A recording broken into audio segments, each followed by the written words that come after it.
Graham, Neil had said that he thought JT was just off on Saturday, but thought he'd bounce back. You agree? You think he was just off, and is there something you can do to get him back on? I think sometimes you have off days, especially, at any position, you know what I mean? The hardest part about the quarterback position, in my opinion, is like if you have an off day, one, it's pretty apparent, and two, you don't give yourself so much of a chance to win, and that's, when that's the case, that's why I've always thought like running the ball or believed in running the ball probably a little more than Coach Leach, just because like there's going to be days where that, where you're not playing great. And I can remember plenty of games where when I was playing, we were a little off and the ends would just keep throwing it. So, it's going to be a long night. But, and I've seen it in coaching and as a player.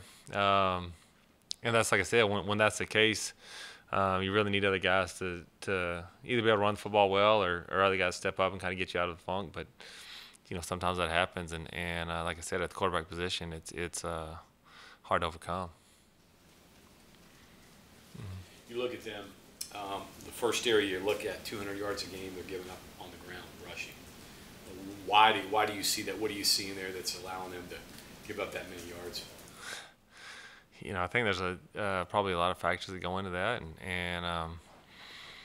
but I think a lot of times, with something like that, it's probably has something to do with still learning and still trying to figure, get the system down completely. I wasn't here last year, so I don't know exactly what they did last year, but when you make an overhaul and you got a whole new staff and you're probably putting in a whole new scheme and a whole new terminology, that doesn't just happen overnight, from a terminology standpoint, it's like learning a new language, and from a scheme standpoint, depending on what you're trying to do, like it could be completely new techniques and you could be playing in spots you aren't used to playing. And so I think that as a unit, when you got 11 guys that all are dependent on each other, like if you're not, if you don't have it down pat, like sometimes things happen like that, but I know Coach Venables has been a really good coach for a long time, and so I think in time he'll get that thing going and play some really good defense. I just think, like I said, there's a learning curve to everything. Neil said that skewed a little bit with TCU in Texas, and he's kind of focused on the games after that. Thinks that maybe have simplified some things and not maybe done as much. Do you see that? They've simplified some things, not. Yeah, for sure. It just looks like they're not maybe doing as many things as they were earlier in the year and playing a little simpler. Yeah, and those Texas and TCU games were rough. And can skew stats as well. Like when you have a big when you have a really bad night, it can skew stats. So that's not always. That's why I don't think that stats are always the most telling thing, because like I said, you have two really bad nights, and all of a sudden you've got some numbers that may not be true about what they really are. And so that's for sure. And so they have changed a little bit. They look a little different since those games. I don't know if that's the great thing. You never know exactly what you're going to see, but be prepared for whatever you're going to see and give your guys a chance to go execute. Neil said he didn't like the tempo of the offense on Saturday. How does the tempo kind of get set for an offense? Is it how quickly you get a play call in, or just how does it work? Yeah, there's a lot of different ways that I think tempo works. Obviously, if you call like true tempo plays, you're going to speed up. And then part of it is getting the play in, and then part of it is the operation of your guys got to kind of just get lined up and operate. And so I think there's a few different factors into into the tempo you play with on the offense side of the ball. We weren't good enough the other night, and part of that, like we weren't getting the first down. I think that's always we talk about it a lot. If you can just get that first down, now you kind of get in a rhythm and you play a little faster. And I think that it's important to get it. And we did a poor job of that the other day. And so, like I said, it kind of kills not only the tempo, but the overall flow of kind of offensive execution. And so we need to be better. But yeah, I think that if you can kind of get rolling, get a first down or two, all of a sudden the tempo definitely that helps it go as well. But just as far as how tempo works in an offense, I think it's like I said, there's 2 or 3 different folds to it. To that end, is it easier said than done, I guess, to create tempo and pick it up in the middle of a game if you're not having tempo? Because we talk with Neil a lot about how slow starts to the game, but then what can be done in the middle of a game to try to pick that up? Is it maybe calling more tempo plays, or was that not able to be done because of the way the game was unfolding against Iowa State? I mean, you call tempo plays anytime. But like I said, if you get that first. To do that though, if the game's just so slow and you're not going anywhere on offense, or? Not really. I think, like I said, if you get the first down, a lot of times that's when people start playing fast, you know. And we did a poor job of that. So we never really got rolling and got to playing at the speed we probably needed to play. I guess the flip side of tempo is if it's not going well, the punt team's out quicker. Yeah. Right. So, I mean, there's that issue, too. Yeah, if you're not getting first down, you're going tempo, your defense can be real mad at you, you know, because they're going to be out there quickly. But that's why I think, like I said, like a lot of times you'll see it after you get a first down, right. Boom, all of a sudden you pop into it, jump into it, and really get some rhythm going. And the other day I think we got some third and very manageables and didn't execute on the third and very manageables. And if you do, all of a sudden I think you kind of get rolling. And I don't know exactly, like I said, the number, but like third in the medium area, like third and longs is what it is. Like like the percentages always are not going to be great on the offensive side of the ball when you get in third and really long situations. And so I think you got to try to stay out of those. And for the when we've played well, we have stayed out of third and really long situations. The other night was kind of an exception to the standpoint of like we got in third and very manageables and didn't execute and get that first down. When in the past we had been, throughout the season, most time in those third and medium to shorter ones, we were getting that first down. And like I said, if you execute on that, like I said, to me that's the big one. Third and 1. Third and 2 most of the time, the offense probably has the advantage. It's kind of the 3 to 6 to 7 where it could go either way. And if you're getting those at a high rate, then you're really going to start rolling. And I thought, a lot of the night we spent a lot of our third downs we spent kind of in that third and 3 to 7 range and did a poor job converting those. Where if you do, like I said, I think you can kind of get some momentum and get the thing rolling. You said you maybe get lulled into going slower because Iowa State goes so slow. Can the opposite happen where Oklahoma goes so fast that, kind of subconsciously you find yourselves trying to go faster? Yeah, I guess. The flow of the game can happen. I think that Iowa State definitely, that's their style of football is to play slow and control the clock and try to if you look at a lot of their games, they're low-scoring games and trying to win low-scoring games, And Oklahoma hasn't really been that.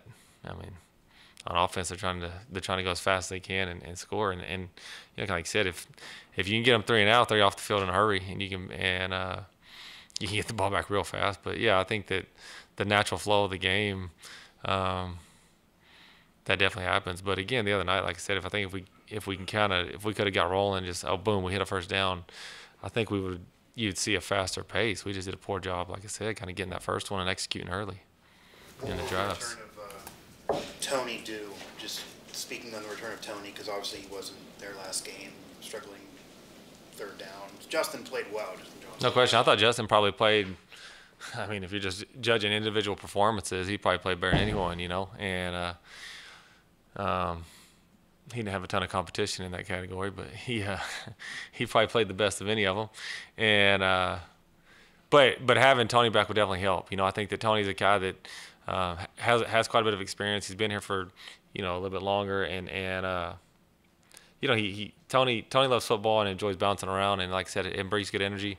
So having him will help from that standpoint, and kind of allow you to keep your backs a little more fresh than if you just got one. Now, the other night, like we said, we weren't playing enough plays to really gas them out anyway. But when you're going to the game with at that position, like you're gonna get tired every now and then running football, and so to be able to have two guys that you feel really good about that have played well all season and have some experience will definitely help in everything, not just the run game. I was going to say the run game, but Tony does a good job, and JJ did a good job the other night too, but has always done a good job. Like they both do a good job in pass protection, both run the ball well, know what they're supposed to do, and help the offense go. So having, if we can get that room a little healthy, that obviously helps. This defense hunts big plays and is very, very aggressive. How do you what's your mindset? How do you go into that? How do you get you guys prepared for facing that? You know, I think that they do a lot of stuff. You know what I mean? I mean, like, if you watch, I mean, they can be.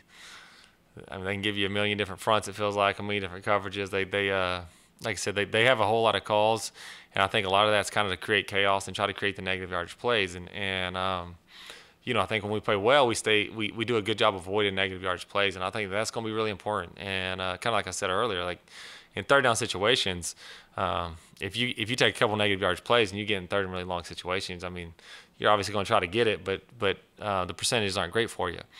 So I think that it's going to be as important as ever to communicate well, to make sure we're all on the same page, because I think that's the biggest key to staying out of negative yardage plays is to make sure everyone's kind of seeing and on the same page and seeing things the same. And so communication is going to be important from that standpoint. And but also, you know, I think we can move our guys around and kind of move our pieces and try to present something different to them to you know, make them think as well, because that's the thing. You know, if you're doing a whole lot of things, like if you can get them to think a little bit, maybe you can get some cheap ones that way too. So you know, I think it's gonna be a combination of things but staying out of long situations, or avoiding negative yardage plays will be important for us. Keeping getting everyone on the same page, and then, you know, trying to give them some stuff to make them have to communicate and see if, you know, be on the same page as well. Graham, I don't know how many details you remember from your playing career against Oklahoma, but Too many. the 07 game, What's that? the 07 game, Oh yeah. 72 passes. Is that what it was? Yeah. I think that was the game. Because Coach Leach, I don't know what you know, I haven't been with him for the last few years, but he used to like tell me he's not going to call a run if we're going to run the ball. It's going to be because the quarterback checks it. And about second drive of the game, I remember coming off the sideline, he said, "Hey, we're not going to block these guys, so stop checking the run." I'm like, well, we're going to throw it then. But yeah, I remember, the 07 game was a fun game, and then the 08 game wasn't a real fun game, you know. But, you know, I think the 07 game, that's when we threw a pick on the first drive, and me and Danny almost fought on the sideline after that, and then we got it together. But, yeah, 07, that was a fun game, and went out there, threw it a ton, and found a way to win. We knocked Sam out, which probably helped our cause. Not that it's ever good to knock someone out, but it helped us that night. You know, that was a fun game. That was a crazy night in Lubbock. Probably kept them out of the national championship that year. And then the next year they beat us with 2 games left, where if we could have found a way to win them, we'd probably get to play in the national championship. So it kind of went back and forth. You know, we each paid each other back, I guess. But, yeah, I remember, you know, like I said, playing them a lot in 06. We went there, played really tight, gave up a cheap one at the end of the half, which kind of swung the momentum in their way, but played well. 07, they came to our place, and like you said, we threw it felt like every down, and it may have been about every down after the first quarter. But, you know, we just thought that gave us the best chance to win, because they were that D-line, I mean, they've had guys for a long time, but back then they had some really good players that gave us trouble running the football. And then in 08, I can remember in 08, they knew every play we were going to run. I guess probably because Leach had been in Oklahoma, and I'd signal something, and then the middle linebacker would say, "It's 618, which was actually what we called it. And he'd be like, "Stick, flat, double slants." And you're like, oh boy, it's going to be a long night tonight. Yeah. Yeah, when they're calling it your terminology and telling each route, it's like, nah, this is going to be a long night, boys. But, yeah. Like I said, we probably should have changed our signals. Leach kept the same signals from Oklahoma to Texas Tech to everywhere, and they're calling the play. That was a long one. But, yeah, I remember, like I said, I remember playing them a ton. Played up there twice in my starting career, played it in Lubbock against them once. And always a fun team to play, you know, especially in the Big 12 back then. It was always, you know, OU was always you know, kind of the team to beat at the time, or them or Texas. You know, they and it's, you know, a traditionally great program, and so to play them was always a lot of fun, and hasn't, you know, at least at OU there hasn't been a lot changed. They still are a really good program, and a team that at least in my mind is a fun team to play. Like I say, growing up kind of in Big 12 territory and playing in the Big 12, OU is always a game that you look forward to playing and want to go play well against those guys. Leach ever walk down the sideline and fold up the chairs like he did for the wide receivers in Mississippi State because they didn't deserve to stand? Yeah, we didn't even have chairs. He would have flipped the benches back when I was playing, but he. We were talking about Leach stories the other day because I was like, did you see Leach fold up the chairs? I'm like, I've seen Leach do some crazy stuff on game day. I remember we were at Washington State one year, and I was up top. We're playing at Oregon early, and I hear, okay, circle up, and just over the headset, And I'm not really paying attention. I'm like, what's he talking about? Look down. He's got him doing up downs on the sideline. I'm like, boy, this ain't good. And we came back and won that game. So then that was like the magic trick that year. So anytime like we did something stupid, he'd do up downs on the side. So we go back to Pullman a couple weeks later, and we're not playing well, and he up downs the offense again, and we probably found a way to come back and win that one. That's Leach. He'll do some crazy stuff, and then it'll work, and it'll be like his magic trick for the year. He'll be folding chairs up all year now, but that's just Leach. Okay, thanks, Coach. No problem.